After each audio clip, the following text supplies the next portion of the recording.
1 2 3 4 5 6 7 8 9 10 11 12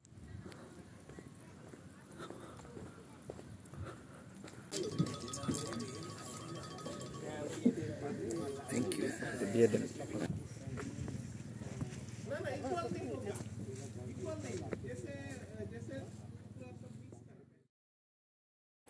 আসসালামু আলাইকুম সবাইকে। আশা করছি যে যেখানে আছেন সবাই অনেক ভালো আছেন, সুস্থ আছেন।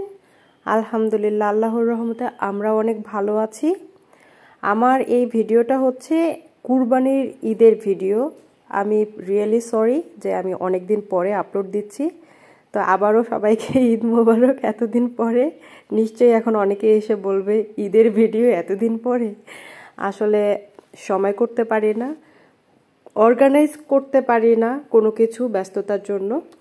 তো আপনারা একটু লেট হলেও আমার কুরবানির ভিডিওটা আজকে দেখে নেবেন। আশা করছি আপনারা এখান থেকেও অনেক কিছু জানতে পারবেন। খুব সুন্দর একটা সানি ডে।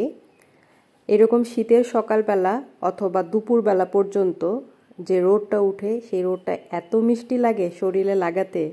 তো আমিও সেই কাজটাই করছি। বিল্ডিং থেকে নেমে এসেছি এবং ঠিক আদিয়াতের স্কুলের সামনে দাঁড়িয়ে রোদ তাপাচ্ছি। খুব মজা লাগছে। আমার সাথে সাথে দেখতে দেখতে আয়াতের বাবাও নেমে এসেছে। তো আমরা অ্যাকচুয়ালি এসেছি আদিয়াতকে পিক করার জন্য। আর এই যে দেখতে পাচ্ছেন, আদিয়াতের স্কুল এবং আমার বাসা ঠিক 1 মিনিটের দূরত্ব। আদিয়াত কিন্তু মাঝে মধ্যে হচ্ছে ওর স্কুলের যে বাইরের আউটসাইডের প্লেগ্রাউন্ডটা আছে, সেখান থেকে সে আমাদের বেলকনিটা দেখে। আমি ওখানে এসে দাঁড়ালেও আমাদের দুজনের কিন্তু দেখা হয়ে যায়। কি সুন্দর, তাই না? আমার বাচ্চাটা মাশাআল্লাহ এখন স্কুল গোয়িং হয়ে গিয়েছে। ও অনেক আগে থেকেই, এখন আবার স্কুল থেকে আসতেই চায় না। প্রথম দিকে একটু ভয় পেত, এখন সব ঠিক হয়ে গিয়েছে।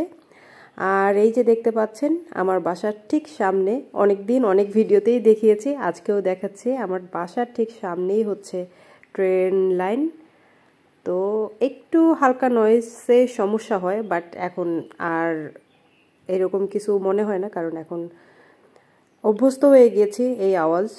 আর মাশাআল্লাহ আজকের এই ওয়েদার এবং সব কিছু মিলিয়ে সব কিছু খুব পারফেক্ট। নিউজিল্যান্ডে আমাদের ফার্স্ট কুরবানি ঈদ এটা।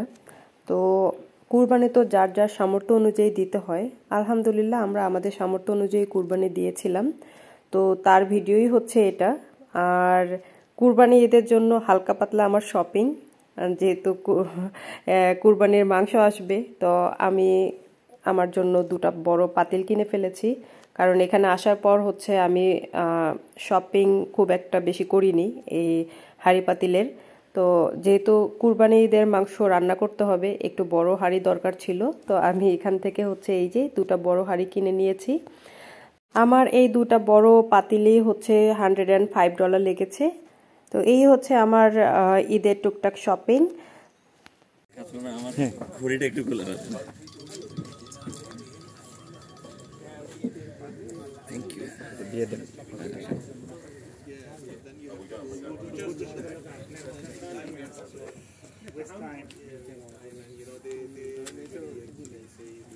এখন আসি নিউজিল্যান্ডে কুরবানি দেওয়ার সিস্টেমটা কীরকম। এটা খুবই সহজ একটা বিষয়। আপনারা যে এরিয়াতে থাকেন সেই এরিয়ার যে ইসলামিক সেন্টারগুলো আছে, মসজিদ আছে, আপনারা যদি সেখানে যোগাযোগ করেন, তারা হচ্ছে সব ব্যবস্থা করে দিবে। তো আপনি হচ্ছে চাইলেও তাদের মাধ্যমে হচ্ছে কুরবানিটা হচ্ছে দিতে পারেন।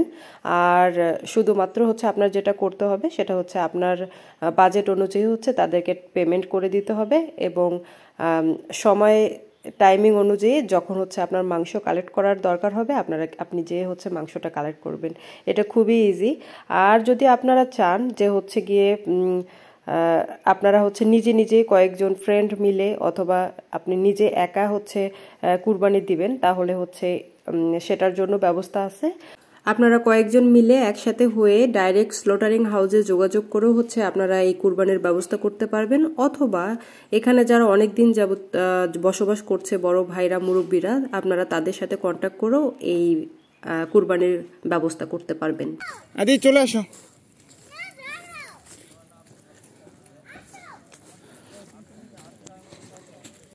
এখন আসি কুরবানি। তো আমরা হচ্ছে যার যার সামর্থ্য অনুযায়ী দিলাম, কিন্তু মাংসটা আমরা কিভাবে কালেক্ট করব।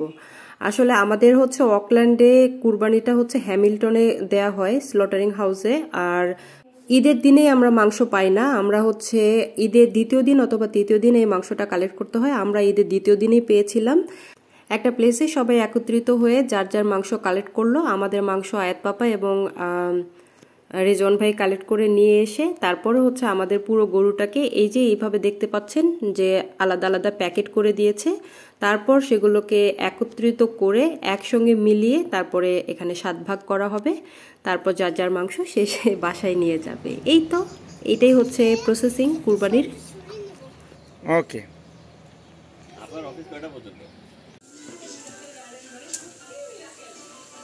এটা আমার কুরবানির ঈদের ভিডিও না, এটা হচ্ছে পরের ভিডিও। আমি অনেক বেশি ব্যস্ত ছিলাম সবকিছু গুছানো নিয়ে, তো আমি তখন ভিডিও করতে পারিনি। আর এখনকার এই ভিডিওটা করার একটাই অর্থ, এই যে বডিটা দেখতে পাচ্ছেন এটা কিন্তু আমি বাংলাদেশ থেকে নিয়ে এসেছি। আমি সেদিন আপনাদেরকে বলি নাই, আপনারা চাইলে এরকম একটা ফোল্ডিং বডি ব্যাগে করে লাগেজে করে আনতে পারেন এবং খুব ভালোভাবে কাপড় দিয়ে পেঁচিয়ে তারপরে হচ্ছে একদম লাগেজের মাঝখানে নেবেন, কোনো সমস্যা হবে না। আর একটা বটি এরকম আপনারা নিয়ে আসলে আপনাদের কাজে দিবে। কারণ আমি এই বটি কিন্তু আগে বের করিনি, শুধুমাত্র এই কুরবানির জন্যই হচ্ছে এটা আমার বের করতে হয়েছে এবং এটা খুব কাজে দিয়েছে। কারণ আমি নর্মালি চপিং বোর্ড এবং নাইফ দিয়ে হচ্ছে কাজ করতে অভ্যস্ত, বাট এই মাংস বা চর্বিযুক্ত জিনিস হচ্ছে কাটার জন্য এটা পারফেক্ট এবং আমি এই জন্যই এই ভিডিওটা করেছি। তো আজকে এই পর্যন্তই, সবাই ভালো থাকবেন, আল্লাহ হাফেজ।